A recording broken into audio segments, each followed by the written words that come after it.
And I think that's our approach to AI is we don't want to just invent for the sake of it. We want to invent to solve, real world problems.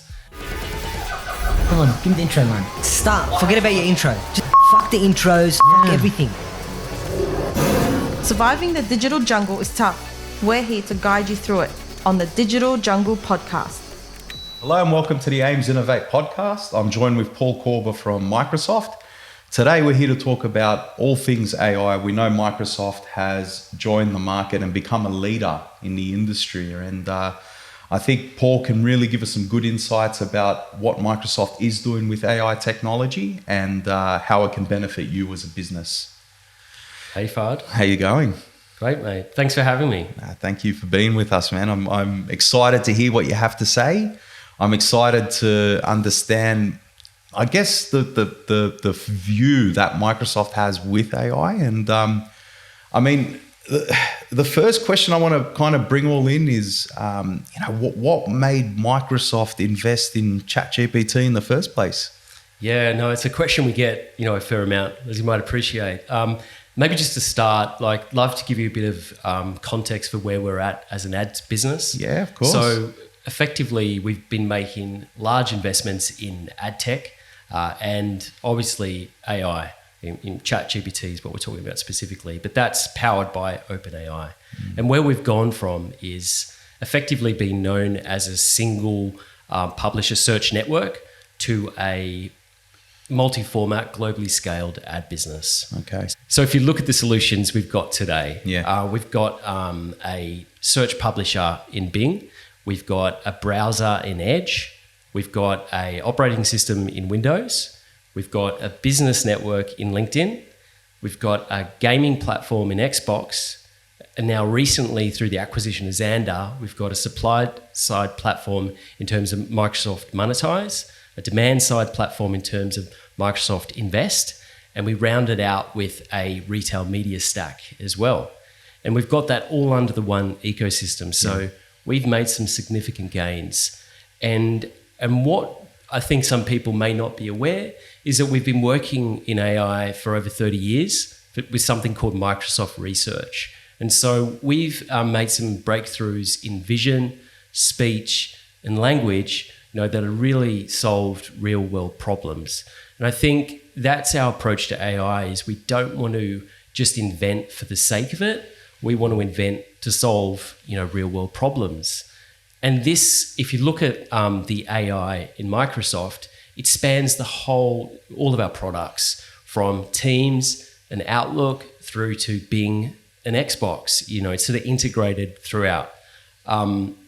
And it's really underpinned by our mission, which is effectively to democratize AI so that it becomes more available, to everyone.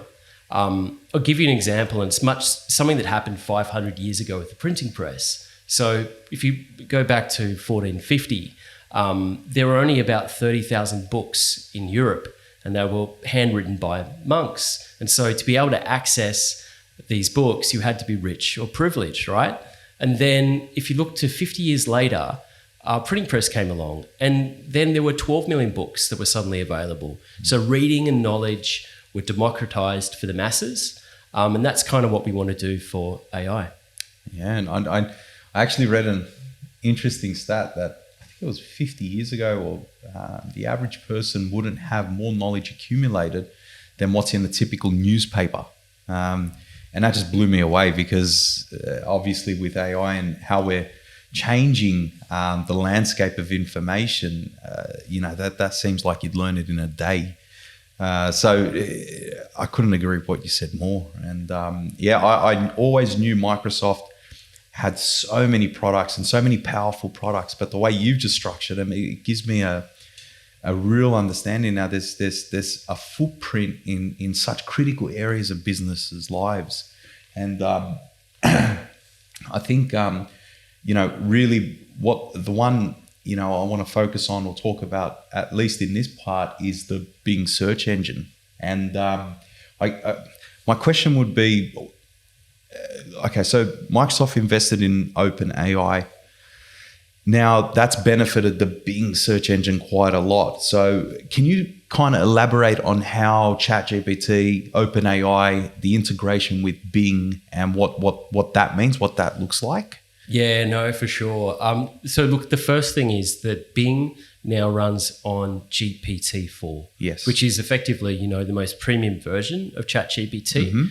No longer are you sort of restricted by having to, guess the 3-4 keyword phrases that are going to give you the result you're looking for. You're going to keep trying until you find, the result, and that then you're kind of done. Yeah. Instead, where it's now in a more intuitive way, where you can start your searching experience, and we're gonna, the technology new Bing is going to prompt back and ask you questions, to guide you and help you reach, that decision, faster. So naturally, with his breakthrough, and this happened in February, there was a lot of excitement, and there's a lot of buzz, a lot of press, and obviously, we loved it. It's a good thing, and it's transformed effectively also the direction of Bing. It's probably the greatest jump in relevance we've seen in decades. Yeah. So with plugging in, OpenAI into the new Bing, which is ultimately, I think, where it's important for the user. It's all about user experience, and I think that's what this provides. So we saw 100 million daily active users. We crossed over that benchmark. For us, that's a big number. It's massive. We've seen increases in our browser Edge, because people are using Edge to access the new Bing. We've got a mobile app as well. Voice input triggered a huge increase in, the usage of the new Bing. But perhaps what's probably the most interesting thing, and maybe you guys at AiiMS would find this, more interesting, is the way the engagement and the behavior behind the searches that have changed. So what we've seen is that the average query on the new Bing is about 3 times longer than the traditional query that you'd put into normal Bing or other search engines. We've also seen an increase in searches posed as questions. So, there's definitely more of that going on. The other one is the usage of superlatives. So that means words like cheap, best, or top. These are typically words that have high, what we call search intent. So people are looking, they know exactly what they're looking for. And I think finally, probably the most interesting point is we've seen that the volume of searches is increasing. So the number of searches they're putting into Bing Chat is increasing, but the path to the end point where they're kind of making a decision, a transaction, is decreasing. Yeah. So you've got this heightened consumer interest, and you can really capture that in the moment with the new Bing, which is pretty cool. Yeah, and it's called Bing AI, right? The new Bing. Yeah. And just I can speak to that on a personal note. Look, I've used search engines my whole life. I've built a business on search engines, and when you query a search engine, you can use particular words or phrases or exclamations and the square brackets. I can't remember what they're called. Yeah. That's how I frame my searches when I'm looking for a topic that might be a bit difficult to research or a business that's difficult to find. Yep. And to your point about the queries and how they're changing, one thing's for sure is I don't use that anymore when I use Bing AI. So I use it heavily. I can talk to it as if I'm talking to, a really an expert, but that's semi-human. I feel like I'm having that conversation, which is amazing. Yeah. And the queries are 3 times longer. And I'll tell you what I believe that is people trust the engine now to give them the answer they need, so they give it more time to frame a question. So, I use it all the time now. I'd be writing, I'll say, here are my fields. Can you please give me 7 topic points on each of these? And that's just the level of communication with computers you didn't have before. Yeah. And I think Bing AI, the way it's structured, does a really amazing job for it. Very cool. And, more importantly, we have a lot of small businesses now that, obviously use Microsoft products quite extensively. And I think the main I guess the part that I want to talk first about is how does the Bing AI help small businesses become more efficient, or how would it help them in general? Yeah, no, good question. I think with that question, it's probably good to take a step back. And I think the pandemic, it's still on everyone's minds, I think, a bit, even though it's sort of more of a distant memory, but it definitely showed that, SMBs are the future, that if we don't invest in SMBs, then the economy is just not going to be in a good shape. I think SMBs on the whole, had it really tough, but they emerged more resilient.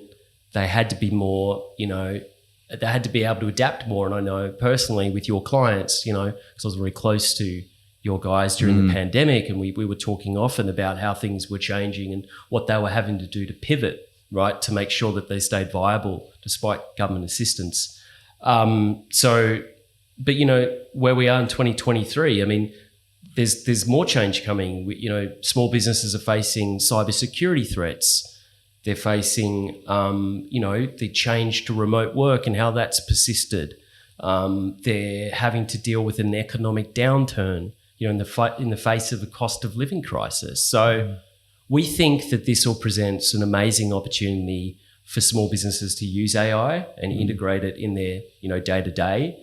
And they can do that, right now with the new Bing. So I'll give you a simple, relatively simple example. Imagine there's a local plumber here in Parramatta, and just say they don't know about you. They probably do, because you guys are well known. Yeah. But say they didn't, and they want to knock up a logo. They could use something called Bing Image Creator, and they could give it a few prompts, and in next to no time they can come up with something that's pretty good and usable. Maybe another example. I mean, you've just touched on it too, right? But you guys have got some amazing web developers, and they can use, if they're not already, use the new Bing to query their code. So they can QA code. If there's something wrong, they can ask the new Bing to find out where the error is, or come up for suggestions as well. Yeah. So the possibilities are really kind of endless. It's really up to the imagination of the small business, but it's really, I think the best advice is really just to get start learning about it if you're not, right? Because those that do start to learn it sooner will be, I think, better positioned as this technology evolves. Yeah, I was speaking to a few plumbers about it, not just plumbers, but a lot of businesses, and I'd show them the technology, and the first thing they'd say, okay, what can I do with that? How can I use that for me? What does that do for my business? And I said, look, give me one thing that is content driven you plan on doing in your business in the next 3 months. One of them mentioned a vehicle cleanliness policy they wanted to write up for their staff. And I said, yeah, that's your perfect answer. I literally wrote, I am a plumber in Australia. I'm a plumber under Australian law, not Australia, in Australia. And I need to have a compliant vehicle cleanliness policy that I could use. I'm not saying copy and paste it for everyone out there. Do not copy paste. But it does give you the framework for what you can write, and it shaves a ton off your time. That's one little example. Once you write that and you see what it gives you, you'll then understand what else you can do with it. I got many screens on my computer. One of them is for Bing AI. It is literally just sitting there for questions I want to ask. I used to use ChatGPT. I like Bing AI a bit more because it does integrate with the internet a lot more powerfully, in my opinion anyway, than a lot of other language models do. But that's my 2 cents in there. Yeah. So, very cool. Yeah, it's just, so, I wanted to touch on, I use Bing AI extensively now for pretty much all of my content-driven, code checking, idea-driven content pieces. And I used to, I'd normally go to a search engine and type it in there and hope for the best answer. Yep. I think more and more people are joining my position in moving away from that, Google it mentality. And we're going into, a Bing AI interaction. So more and more people are moving into that. Google themselves are very aware that this is happening. I'm sure they would be with those kind of numbers. And they've come out with a competing product. But I guess the question I would have is how would Bing, because we know how big Google is, but we know how does Bing AI stay ahead of the curve? Because it is, in my opinion, the leader at the moment. And I think I just love to get an idea of how you plan on staying there. No, for sure. And yeah, you're not wrong. Like we said earlier, there's been a massive increase of users. We did, sort of first to market, if you will, in terms of launching a solution that's integrated with search. But as the thing that I'd probably point out, and I think what's most important for any technology out there is as much as we've invested in the technology and, the partnership with OpenAI, it's also the investment we've made in responsible AI. And we think this is like really critical for the future of the technology. We think that AI needs to be reliable, accountable, safe, privacy, secure, in whatever results it's delivering or information it's providing to users. I think that's got to be front and center. And so like humans, we won't always get it right. Other companies may not always get it right, but what's important that what we're doing by investing in responsible AI, if things do go wrong, we've got the ability to identify it, course correct it, and be able to prevent that from happening again. And that's really where we're investing. And I think that's where we'll see this technology continue to improve because of those investments. Yeah, and it's a very interesting world in what comes in the next 5-10 years. It's when you look at, in my opinion, the dawn of AI, and especially embedded into language models, started. I think was it August last year with GPT-3, or was it February? Or was February GPT-4? It was February GPT-4. I'm not sure. We have to edit this. So it would have been, I believe it was late August. Late last year. How many things are released with less than a year that take over the world the way language models, AI, Bing AI, how it just, I'm astonished by that. There has been no invention, no revolution that has taken over the world so quickly. I mean, and what you're talking about things like the internet itself didn't take off this quickly. So not at all. Yeah, you're right. It's a very, very interesting place we're in. So continuing a little bit more on just the Bing AI. Is there anything you could talk about to a small business looking to enhance their digital marketing, coming from a Microsoft Ads background? Is there anything you could talk about that would resonate with our businesses? Yeah, I think the immediate application of this technology when it comes to digital marketing for small businesses, I think, and I mean, we're just at the start of this, but I think it's got amazing potential for sort of tactical optimization. So that is huge ability to drive greater efficiencies, drive results. An example I can give you that's active or available right now is how we're deploying ChatGPT to help you tailor your what we call responsive search ads, or RSAs. Yeah. And so what that looks like is, as you'd know, Fahd, responsive search ad allows the user to create multiple variants of an ad creative, and they're sort of all integrated with what we're doing. And you can do this in the Bing UI right now, integrated with ChatGPT. In the creation process, you're able to prompt and tell it what you want, and it'll sort of make sure it's constricted to the character counts, and all those things. So this could be quite an intensive manual process, that's worth investing in. But we're seeing that, and we sort of predict that that's going to continue. The other thing, it's that's related for small businesses right now, if they want to benefit from the new Bing, is we encourage them to adopt all visual ad formats. Okay. So what are visual ad formats? I'll give you some examples. Multimedia ads, product ads, also known as shopping ads, vertical ads. So these are things like hotel price ads, auto inventory ads for, car dealerships.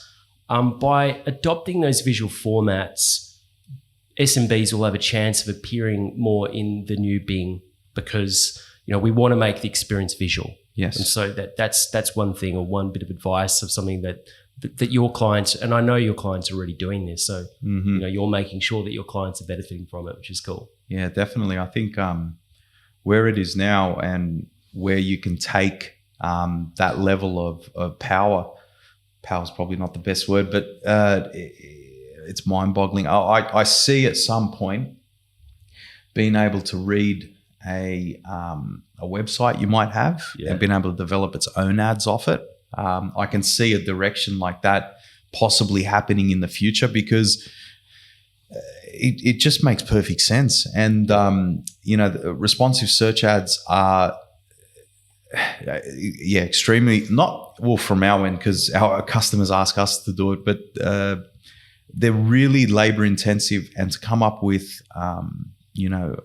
relevant, catchy phrases that their customers are likely to click on is it's not an easy task. No. And that's an example of how a language model and AI can come together and really bring good quality content for people to utilize. Yeah, and I think one thing also to point out, and I'll talk more about this, is, it's all, the idea is more like a co-pilot here. Yeah. We don't want, there are creative skills, people in your team that are very good at, creating ads, setting up campaigns. Like, we don't think that'll go away. We think that the technology sort of works alongside them. Yes. Save them time, make them more efficient.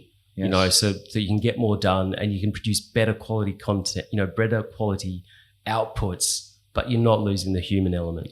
Yeah, I think, and this kind of stands with AI in general. I think you can't use it as a source of truth in its own environment. You need human review, human input. I know that because some of the answers I've gotten, sometimes you need to actually elaborate a bit more, or you need to put your experience in. And that's interesting. And that the name Copilot for the first time made sense to me. That's what it is. It's with you along the way. The AI journey is helping empower you alongside you, not designed to replace you. Yeah. Wow. Okay. Yeah. That makes interesting sense. So, talking about Copilot a little bit more, most of our users, our customers probably use Microsoft in some way, shape or form, be it 365, Office, Outlook, Microsoft Ads, whatever that might be. How is Microsoft and Office and Excel, the whole 365 suite, how is it harnessing AI and the language models into its ecosystem? How is it going to work from there? Yeah, no, good question. So effectively what Microsoft 365 Copilot does is it harnesses, OpenAI's large language models and couples that with your data on what we call the Microsoft Graph and on Microsoft 365 apps to fundamentally, change the way that we work.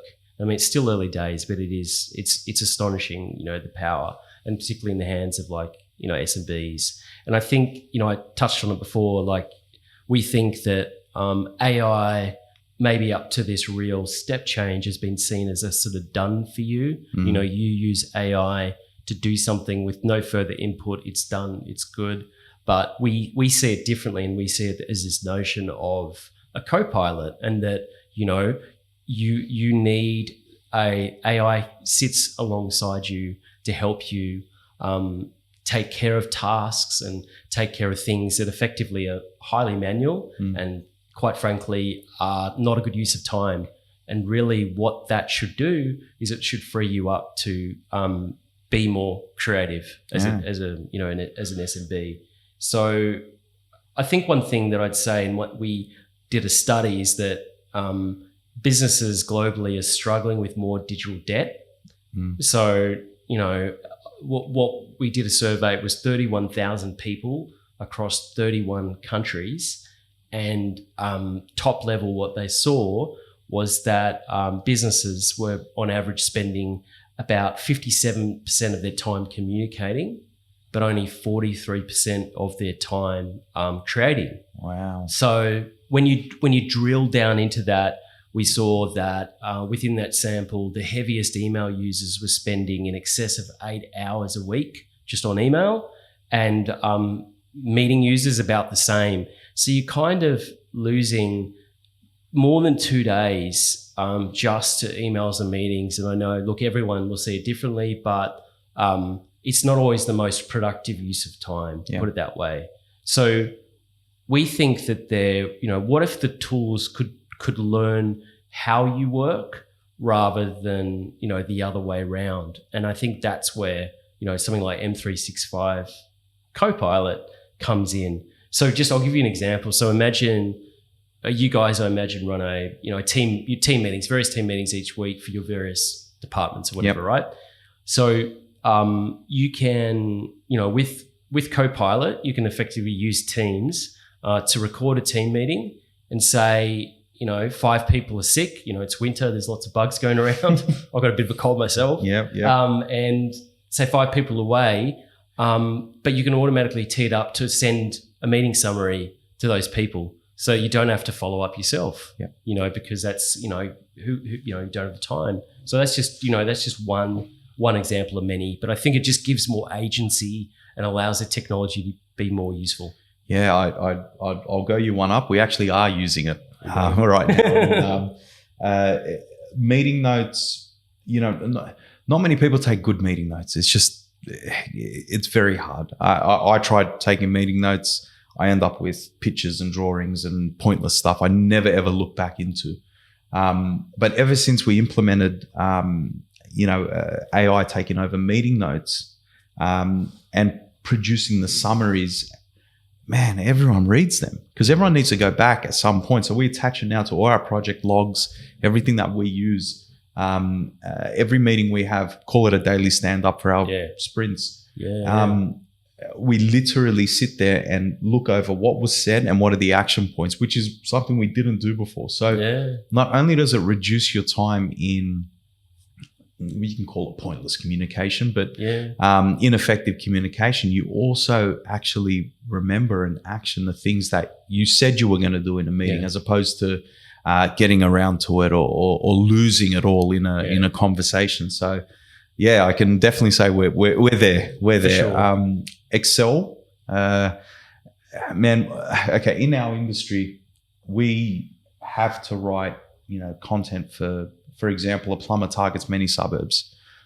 We know we want to elaborate on the suburbs that they target, and discuss what the plumber does in those particular suburbs. Okay, Australia, there's in New South Wales, Sydney, there's I think 300 suburbs or 211 suburbs. That would take an effort of maybe 3 content writers 2 weeks to produce something effective. Now we have a list in Excel. We connect OpenAI with it, or the Bing AI. We copy and paste the data into it and say, give me a description of what I do in every single suburb. I can review it, put it in Excel and upload it, and it's fine. So that's cool. Big time saver. Man, it saves a lot of time, and but there are so many uses for it. It's funny. I don't know if I should mention this. Came out just now. I was upstairs. Bing. I use Bing obviously for my search engine. I've noticed my Outlook is now in Bing. Which I could see my emails. And I was surfing the internet at the same time. So if I needed something, and man, it's just, I love when something like that comes in and creates a convenience. And I think more and more of that, I'm so interested to see what comes in there. But very, very, very interesting to see. Awesome.